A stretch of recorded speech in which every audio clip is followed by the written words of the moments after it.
ये मोबाइल दे दो मैम इसको।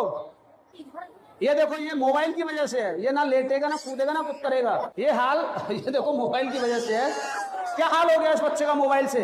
ये मोबाइल जब चलाएगा ना ये बोलेगा ना ये किसी की देखेगा ना ये सुनेगा, जो स्पीच है वो भी खत्म हो जाएगी। जो मित्रों તમે તમારા બાળકોને મોબાઈલ જોવા માટે આપતા હોય તો સાવધાન થઈ જજો। આ વિડિયો ધ્યાનથી સાંભળી લેજો।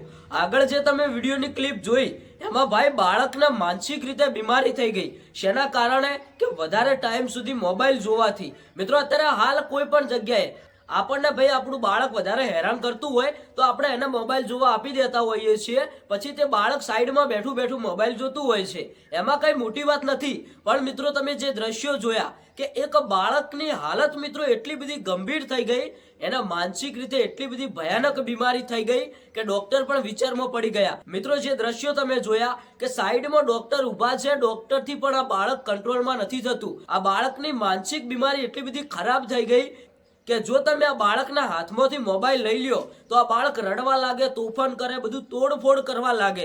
હવે મિત્રો તમે વિચાર કરો કે એક આવડું નાનકડું બાળક મોબાઈલના કારણે તેની માનસિક હાલત ખરાબ કરી બેઠ્યું। હવે મિત્રો આ વિડીયોને વધારે લોકો સુધી શેર કરો, બધા લોકોને જાણ થાય કે જો તમે તમારા નાના બાળકોને મોબાઈલ જોવા માટે આપતા હોય તો ભાઈ એને પૂરતા ટાઈમ પ્રમાણે જ આપો, વધારે ટાઈમ સુધી મોબાઈલ જોવા ના આપો, નહીં તો જે આ બાળકની હાલત થઈ છે એવી હાલત ભાઈ તમારા બાળકની પણ થઈ શકે છે।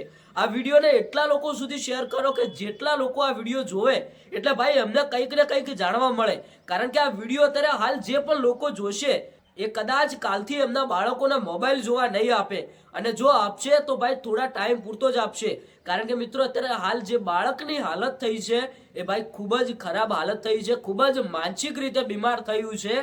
ડોક્ટરે પણ એવું કહી દીધું કે આ બાળકને કંટ્રોલ કરવું એ બહુ કાઠું કામ છે, કારણ કે ભાઈ એમના મમ્મી પપ્પાએ વધારે ટાઈમ પૂરતો મોબાઈલ આપ્યો અને આજે આ બાળકની એવી હાલત થઈ છે। તો મિત્રો આવનારા સમયની અંદર બીજા કોઈ માતા પિતાના બાળકની હાલત આવી ન થાય એ માટે કહું છું કે વિડીયો વધારે લોકો સુધી શેર કરજો।